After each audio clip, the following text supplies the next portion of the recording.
SSC second SLST কি বাতিলের পথে? তো এই যে প্রশ্নটি উঠে আসছে, কেন প্রশ্নটি উঠে আসছে? তো অনেক কারণ রয়েছে অবশ্যই।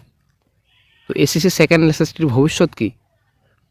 ফ্রেশারদের নতুন বড় পদক্ষেপ একটা, আবার কিন্তু একটা মহাযুদ্ধ, fresher versus in service teachers. তো ডবল বেনিফিটস মামলা হতে চলেছে একটা গুরুত্বপূর্ণ আপডেট। 1 লক্ষ শূন্যপদ কী বাড়বে? এই নিয়ে কিন্তু অনেক জল্পনা। অভিজ্ঞতারই 10 নম্বর, কী বলবো আর কিছু বলার নেই। এক্সট্রা 10 নম্বর দেওয়া হচ্ছে কিসের ভিত্তিতে, সেটাই হচ্ছে ব্যাপার। তো যাই হোক, যারা ফ্রেশার চাকরি প্রার্থী রয়েছেন, অ্যাকচুয়ালি আমিও ফ্রেশার, তো ফ্রেশার চাকরি প্রার্থী সবারই বক্তব্য এই যে ইন সার্ভিস টিচারদের এক্সট্রা 10 নম্বর দেওয়া হচ্ছে। কেন দেওয়া হচ্ছে, কিসের ভিত্তিতে দেওয়া হচ্ছে? তো আজকে এই ভিডিওতে বিস্তারিত সম্পূর্ণ তথ্য আলোচনা করা হবে। অবশ্যই ভিডিওটি সম্পূর্ণ দেখুন, শেষ পর্যন্ত দেখুন। চ্যানেল নতুন দর্শক অবশ্যই চ্যানেলটিকে সাবস্ক্রাইব করে দেবেন, সঙ্গে আলোচনা রাখবেন প্রতিনিয়ত যে কোনো সরকারি বেসরকারি সবার আগে চাকরির কড়কড় আপডেট পাওয়ার জন্য। তো বন্ধুরা, এসএসসি সেকেন্ড এসএলএসটি বাতিলের পথে কেন, এই প্রশ্নটি কেন বারবার উঠে আসছে? কারণ একটাই, এসএসসি সেকেন্ড এসএলএসটি বিষয়ে কিন্তু কলকাতা হাইকোর্টে প্রচুর মামলা, ঠিক আছে, মামলার পর মামলা কলকাতা হাইকোর্টে দায়ের হয়েছে। আবারও কিন্তু 3টে মামলা কলকাতা হাইকোর্টে দায়ের হতে চলেছে। একটা গুরুত্বপূর্ণ আপডেট শিগগিরই, বেশি দিন কিন্তু সময় নেই, জানুয়ারি মাস, অ্যাকচুয়ালি সামনের বছরের প্রথম দিকেই কিন্তু মামলা হয়তো দায়ের হতে চলেছে। এটা গুরুত্বপূর্ণ আপডেট, নাকি মামলা দায়ের হয়ে গেছে, এটাই হচ্ছে ব্যাপার। ফ্রেশার চাকরি প্রার্থীদের বক্তব্য, এই যে ডবল বেনিফিটের ব্যাপার একটা উঠে আসছে। ডবল বেনিফিট এক্সট্রা 10 নম্বর দেওয়া হচ্ছে, ঠিক আছে, আবার দিকে ডেমোতে 10 নম্বর দেওয়া হচ্ছে। তাহলে ইন সার্ভিস টিচার্সরা, চাকরিহারারা ডবল বেনিফিটস কেন পাবেন? এর জন্য একটা মামলা দায়ের হতে চলেছে, ঠিক আছে, যদিও এর আগের ভিডিওতে এই বিষয়ে আলোচনা করা হয়েছে। তো আরেকটি মামলা দায়ের হতে চলেছে, এই যে এডুকেশন সাবজেক্ট, ঠিক আছে, এডুকেশন সাবজেক্ট এক্সট্রা যে 10 নম্বর দেওয়া হচ্ছে, সেই 10 নম্বর দেওয়ার ফলে এডুকেশন সাবজেক্টে যারা ক্যান্ডিডেটস রয়েছেন, তো তারা কিন্তু বঞ্চিত হচ্ছেন, বিশেষ করে ফ্রেশার চাকরি প্রার্থীরা এক্সট্রা 10 নম্বর ফলে, ঠিক আছে, এর জন্য কিন্তু মামলা দায়ের হতে চলেছে। তারপরে এই যে ভ্যাকান্সি রিলেটেড একটা গুরুত্বপূর্ণ আপডেট, 35K ভ্যাকান্সি, ঠিক আছে, 35K ভ্যাকান্সি, ফ্রেশার চাকরি প্রার্থীদের বক্তব্য, 35K ভ্যাকান্সি, সব ভ্যাকান্সি আমাদের ফ্রেশার চাকরি প্রার্থীদের, ইন সার্ভিস টিচার্সদের নয়। এই যে 26,000 প্যানেল বাতিল হয়েছে, তাদের জন্য এই ভ্যাকান্সি নয়। সার্ভিস টিচার যারা রয়েছেন, যারা চাকরিহারা রয়েছেন, তারা তো চাকরি করছেন, তাহলে শূন্যপদ খালি কোথায় হলো? এটাই হচ্ছে ফ্রেশার চাকরি প্রার্থীদের বক্তব্য। ভ্যাকান্সি রিলেটেড একটা মামলা দায়ের করতে চলেছেন শিগগিরই। অলরেডি কলকাতা হাইকোর্টে মামলা রয়েছেই।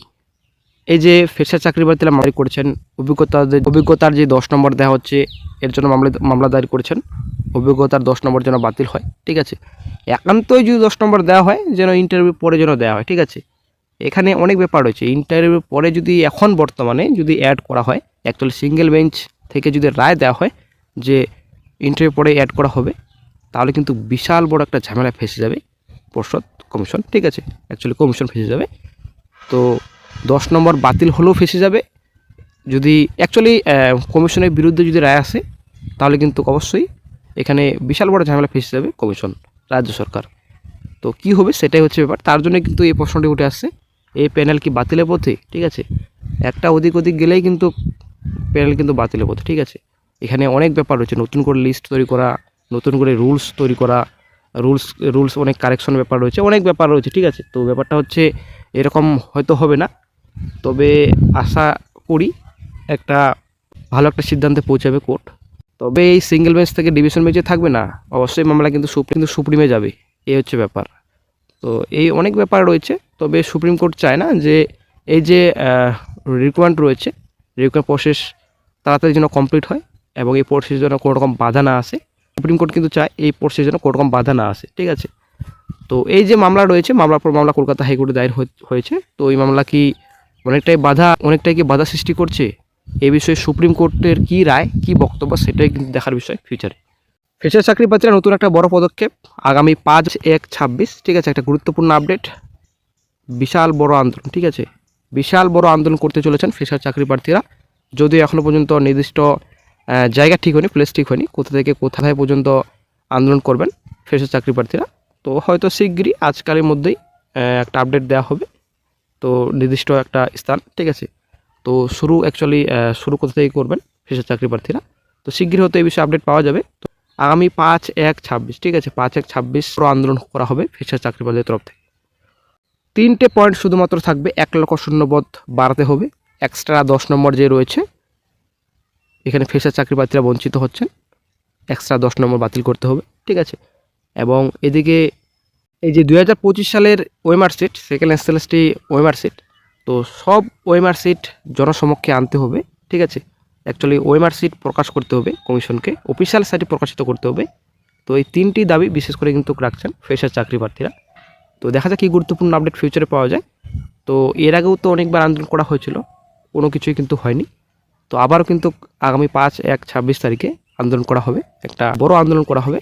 তো অবশ্যই যারা এর আগে আসতে পারেননি, তো আবারও আন্দোলন করা হবে, অবশ্যই এই আন্দোলন আপনারা সামিল হবেন।